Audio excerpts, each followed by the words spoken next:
better watch now. Wildlife. And happy birthday to Rodger and Ann and Jody. Jody, the three of them. During our journey, we passed through 5 different lifestyles, ranging from the Sonoran to the Arctic Range.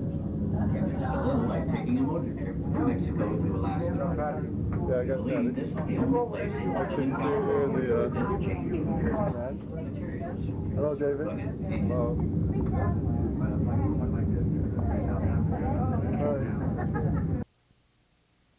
Canyon has an abundance of vegetation, including sycamore, cottonwood, alder, black maple, and a great deal of wild grapevine.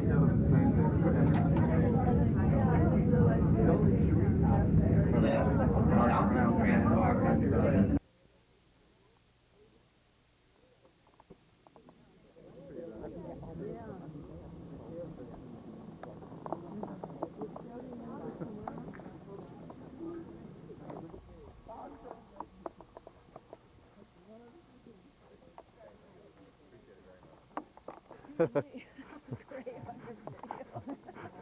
Yeah, you thought I'd get a close-up in the sun. One bed, and Shayla happened to be visiting that day. She got in the bed with the dog and the cat. I remember we didn't have any hot water for a month. With our beautiful mother. This was my escort, There you go. Jody, I'm sorry to interrupt you. I want to see that beautiful smile. This is Jody. That's David. And we were staying down in Rodger and Patty.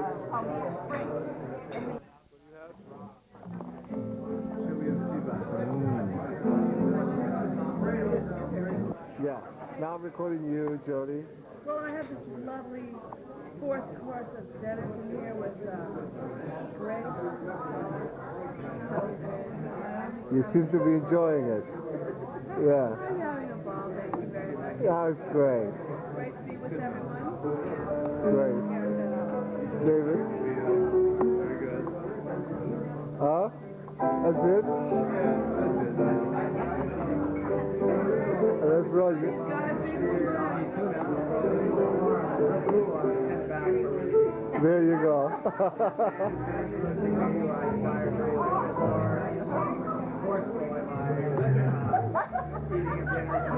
There you go. There you go. It seems to be running in the family. I've been doing that with David. Yes. Patty? Yeah? Can we see a smile? Can we see a smile? You look... This is the birthday song. But... Oh, that's nice. Look, you want to be in pictures. You want to be a star. It's Jody, Rodger, and Ann's birthday. So get your car, let's go to a bar.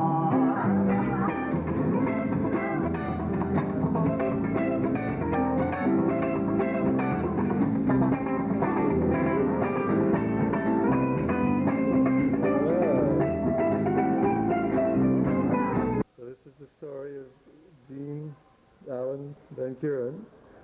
So why don't you tell us about when you were born? Well, I was born in LaSalle, Illinois, and and then excuse me, my mother had to stay in the hospital a while, and so I stayed in the hospital a while, and then we moved to Kewanee, Illinois, and then I was raised there and went on to. Well, my parents were deaf. Yeah, why don't you tell us a little more about your parents? Yes, my parents were deaf, and so actually I learned sign language before I ever spoke because it's much easier. So that, and even sign language is like baby talk, only in baby signs. And my mother would always pull the crib like close to her bed so she could feel when you were crying, and take care of you. And so where were your parents from? my mother's parents she lived in LaSalle, Illinois. That's where I was born. And then her parents were from Poland. But what were what were their names? Wojcinski. Mm-hmm. And then, and my father's parents were from England. Mm-hmm. But my mother went to school at the school for the deaf and that, and my father didn't have a whole lot of education, but they didn't marry until they were 40 and 31. My father was 40. So then they had 3 girls. So I had 2 sisters. I was the middle girl. Mm-hmm. Well, at time, it was Depression time, very bad times, but we were lucky we had a house and a garden. My mother canned and took care of us, so we always had enough food. But it was a really hard life, but we had loving parents and very close. So then I went on, I got a scholarship, went to college at Illinois State. Mm-hmm. It was called Normal at that time. All the teachers' colleges at that time were called Normal. Right. Strange, but anyway. Then we went to, I went 2 years and went to Chicago to work the summer and then decided to leave and go down to Florida, to Fort Lauderdale. Spent the winter in Fort Lauderdale. And then war broke out, Pearl Harbor, and things got really scary out there in that waters. You could see, I mean, they were talking about submarines were out there, and that would be probably the Germans, I think, on that coast. So anyway, I finally went back to Chicago, and my sister Emily wanted me to go with her to California because her husband was being sent there and she was pregnant. Mm-hmm. And so I went with her then to California and eventually met my husband to be, he was not in the service yet. And then we got drafted and had to go back. Right. Now you were 21 when you met him? I was 21 when I married, but my husband was only 18. And so we went back, and then he went into the Air Force and went through cadets. Mm-hmm. And we had a child right away.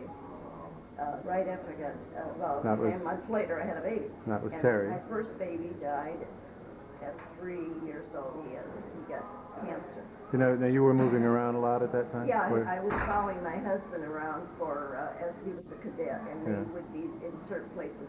Like what places did you live? Well, we were in Alabama, we were in Montgomery, and that was interesting. That was the first pre-flight. Then the next was, we moved to, I think, Macon, Georgia. And I didn't go to Macon, Georgia. I went back to Illinois to my folks. Mm-hmm. And then, let's see, then the next, well, there was that. But finally we ended up him getting his wings. And that was Sebring, Florida. Mm-hmm. Yeah, Sebring, Florida. I think, no, it was Valdosta, Georgia. Right. And then we went on to, then he had his wings. And we went to Sebring, Florida. Mm-hmm. And but at times we lived in hotels. Finding places to live was very difficult in those days because they hadn't been building.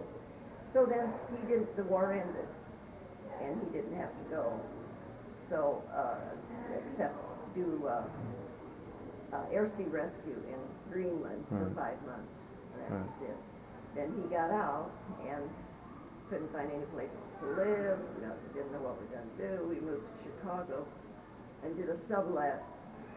And then we and at that point you still had one child, or just one? Oh, Terry? Jody was born in right. Kewanee, Illinois. So that was the second baby. And we moved to Chicago. But after the 3-month sublet, we couldn't find anything. And we moved to Indiana and lived with his mother and father. The father was gone at that time to California or somewhere. But anyway, we kept looking, and my husband then, he used to start working at just at a factory. Knew he had to finish his education. Mm-hmm. He had already gone 1 year to Purdue, and he'd also gotten about another year in the service. Mm-hmm. So we decided we would go back to, then Terry got sick there, and that's when he was sick about 4 months, and That was with cancer? with the cancer in the abdomen. Mm-hmm. Then he died, and we buried him the day before Christmas, and then we went to, then we decided to go back to school, went to Bloomington, Indiana, and so Jody was about 1 at that time? well, Jody by then was, I guess we must have stayed around there, and he went to another college there. I forget the name of it, but Anderson College. Mm-hmm. Actually, it was a kind of a Christian college. But he went there for a while, and then we went. But by that time, she was about 2.5, 3, and we moved to Bloomington. We lived in trailers. It was very interesting. We had a small trailer. We fixed the bed for her in the trailer on our footlocker thing back by the kitchen, and then we had a pull-out bed we had a little desk, and my husband would be studying and I would be trying to sleep right there by him, So then we heard about getting a big trailer. The bigger trailer was called an expansible, and it was kind of interesting. So we said that we thought we were pregnant because you could have the big trailer if you had 2 children. Well, I wasn't really pregnant, but I did get pregnant after we moved into the place, and that's where Rodger was born.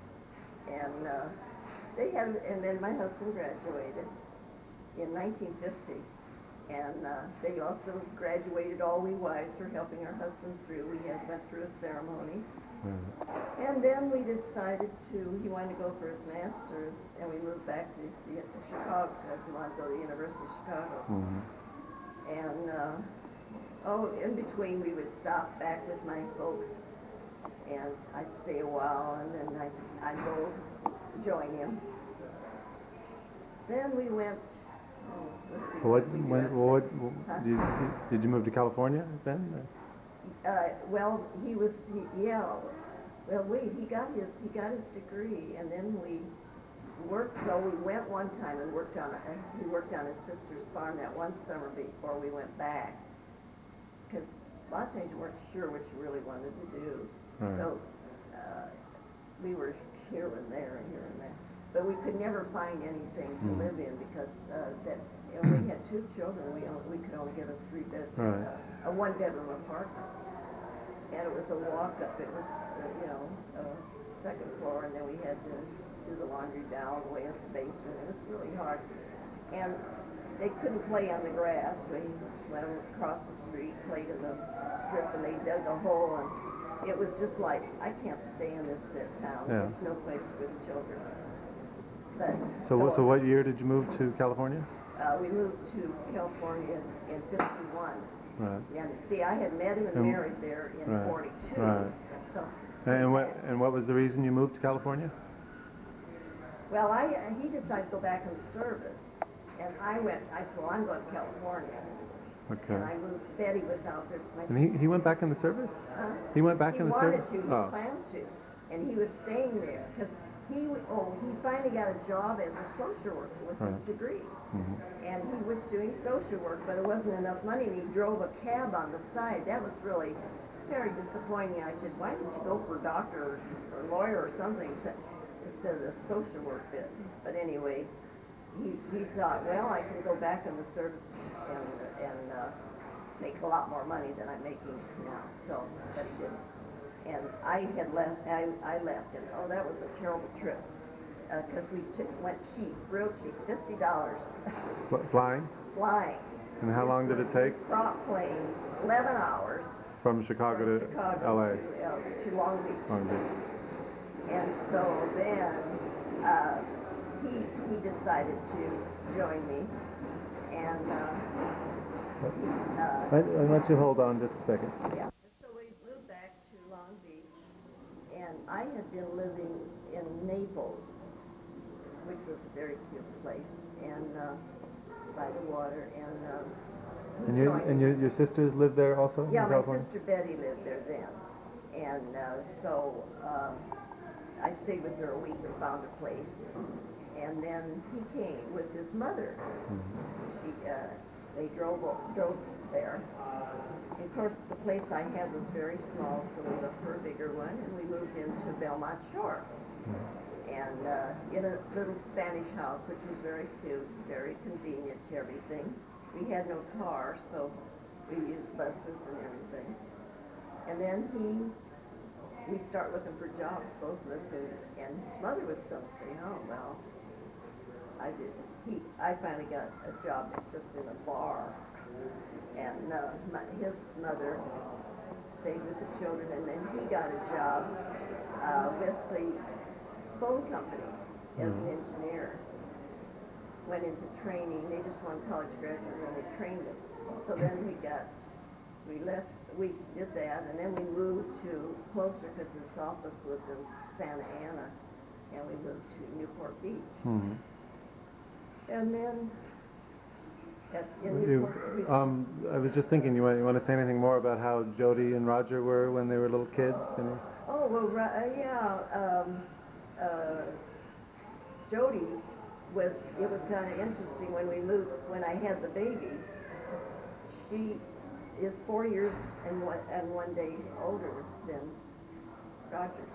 But she had been, alone without any, and she was very bright, and she went to the nursery school there on campus in Indiana, and they came over then afterward, and they said, "What happened? She's standing up and acting different." And she had felt displaced by this baby because a granny came and took her right away, and by the time she got back 2 weeks later, I was out of the hospital. He had her part of the trailer, and she had to sleep in the other part of the trailer, and that was kind of hard for a while. So, but she ended up loving him and all right. But she said one time she thinks she pushed him and caused an accident, and I told her I was sitting right there and it wasn't, but maybe she thought she wanted to. And then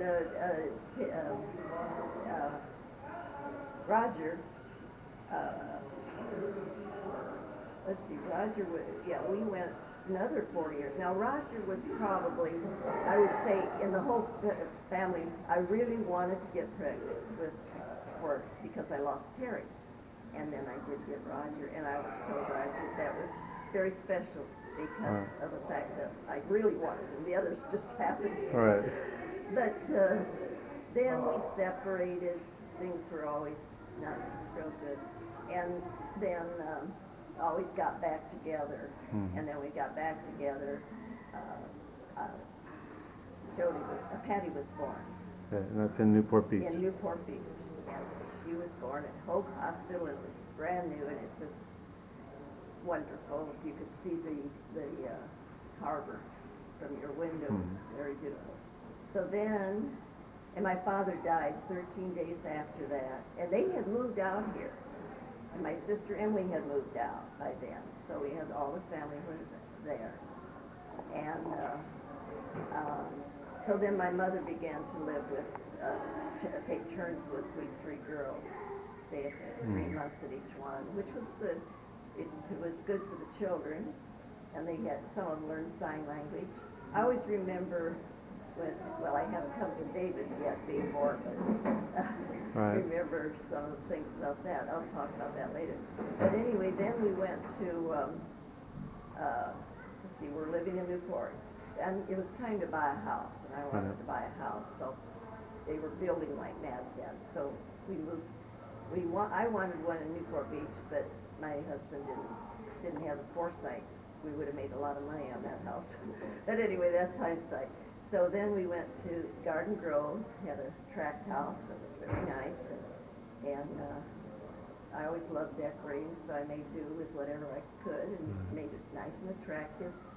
And we were there 10 years, and then we separated so many times, but this time was a real divorce. Well, don't forget about me being born. Oh, wait, yeah. Before David was born, though, before you were born, David, it was he wanted a divorce. Oh, right. See? And so we were in on an interlocutory. Right. And then he wanted to come back. So he did. And he stayed, and then it was for 6 years, and then we did get divorced. So then it was like, what am I going to do after work? And I went into real estate with another friend. Of course, it takes a lot of, you have to get out and really socialize and all of that, so that didn't work out too well for me. I couldn't, and I'm not, today I'm a different person than I was then, and I wouldn't be good at it. But then I went to work. Yeah, you want to say anything more about Patty or me as a child? Oh, well, yeah, when you were born, we had this, it was like, oh, wow, we got a genius. And it was a very interesting child to bring up. I tell you, that was really interesting. He kept me on my toes, I'll tell you. And so we had, of course, we had that he was the fourth of 4 children, and Jody was very sweet with him all the time. Took him places with her boyfriend, and she always danced with him. And I remember too, every night he would sleep a while, and then he'd wake up about 11 o'clock before we were ready to go to bed. And we got him out of the crib, brought him out, played with him a little bit, your dad. And it was kind of, I don't know why he couldn't sleep right straight through. But then he got so he wanted to read. He could read real early. He could do math real early.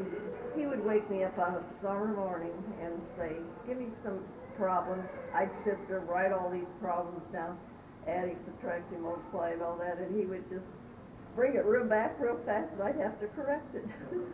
It was really amazing. And then the kids would say, oh, let's show David, show what that you can do. 1 and 1, 2, 2, and all. He'd go way up till way up. And so he was but we had to teach him to be humble and not be, I also was kind of hard on Patty, but he began to skip a grade and go on and do a lot of things. And when she started high school, he was going over to the high school, taking Latin and algebra. And that was kind of hard on Patty, but I kept telling her that he had some gifts and that was, she had to go along, but she didn't do very well. And I don't know whether that was the reason, but she got along good with David. David was always trying to help her not be so incorrigible. Right. It was kind of hard I think it was hard on David too, on you, David, because of the fact that it was,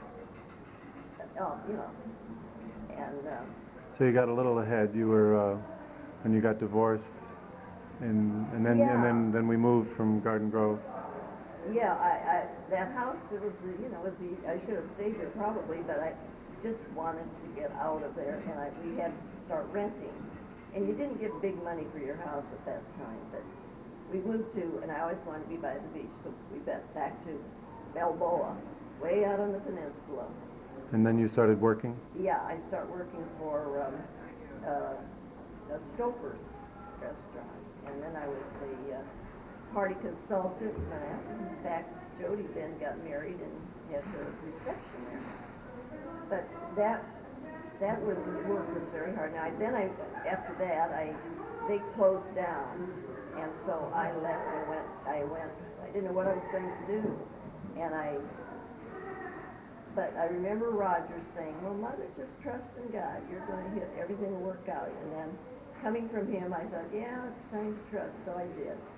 And from then on, everything, like my background of sign language came in handy, and I started working for the Department of Rehabilitation by contract, and I built up a whole lot of contracts. So I was in business for myself, but there was no benefits or anything. Then one of the counselors said, oh, I just went up and I saw the most wonderful program, could be developed in a wonderful program. He said, he was 70 years old, and he says, I know what we need. He said, I think you'd be the one, and I told them up there about it. So I went there to work, and and I didn't even know where it was. I said, Lockwood, I never heard of it. So that was quite a drive, and it was okay, because David wanted to stay in the same school, and I told him I would. So then... I was in Westminster. Yes, in Westminster, and then he finished there, and then I wanted to move a little closer and chose the best school district I found out, and it was Fullerton.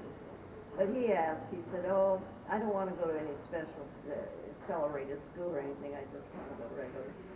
And so he went to Sonora, and that was a very good, and he did very well there. And the student body president and boy of the year and things, he did very well. And then he went on to school at the University of Irvine, because he didn't want to go far away from home. He had planned to go and change the name. So then we went to, this job was very good. What I was doing was developing the deaf as they came in off from high school, and get them trained in vocational training, and then placing them into jobs that would be right. We had work evaluations, we had all kinds of things to find out what was really good. They were sending them all down from up north, the rehab counselors, so I had, because there was no other school of that nature. They had some high-level schools like Cal State Northridge, but they didn't have any, for the lower functioning, or they came in with like, I was lucky to get them if they had a 2.5 reading level, so I knew I had to have a lab, and I got a lab and to upgrade their English skills and their math skills, because everything in the vocational had math, and many were fractions and decimals and things like that. So so I hired teachers and got that going, and wonderful. It was a wonderful experience, and had lots of good, like taking a lot of the deaf right out of the mental hospitals, because they thought they were retarded and they weren't, and getting them out of there and getting them trained and out to work, and we could do that. And they were doing rather mundane kinds of jobs, but at least there is somewhere that they all. Then we had a workshop for those that had more multi-handicaps, so that they could work in there under closer supervision. And it was amazing how many did so well. Right. So and then we followed up. I was going to say, so how was your personal life then? Were you seeing anyone? Whoa, well, I just dated a lot, and I felt guilty most of the time because I tried to do everything right, and you really kind of pushing yourself, doing everything. So then, yeah, it was, but I didn't marry until David was going to go to college, and that June, in January, I met this man. Actually, I met him December the 7th. Right, Dan. At a bar, and he had lost his wife and had been to a party and dropped by this bar. It was interesting how I met him too. I had this minister, I had a couple from the school that wanted to get married, and I was going to interpret at their wedding. And it was up there in La Puente. Well, this minister came from Fullerton, and he said, oh, I have 2 daughters that are deaf. So we did that ceremony, and then I left that evening, went back to Fullerton, and said to my friend, let's go to this bar. Then this man comes in, and this minister was his minister, and he's the one that ended up marrying us. And that was like it was supposed to be. Right. It was very interesting. And but I only had